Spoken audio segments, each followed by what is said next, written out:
igrači Crvene zvezde, sigurno da dođe utakmica do završetka. Radović, prekršaj Koprivice.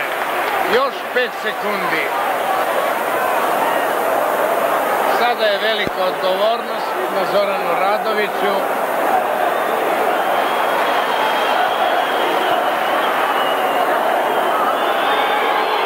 Dva slobodna bacanja.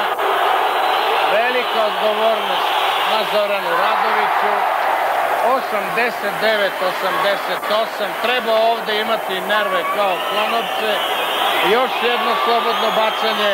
I promašio je Radović. Promašio je Radović i Partizanovi igrači već slave. Ali Ristovski je nešto svirao. Utrčali su igrači u teren. Ristovski je svirao.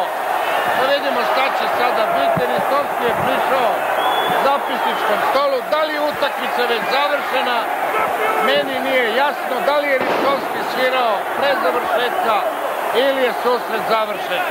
Odmah su u teren utrčali mnogobrojni gledalci.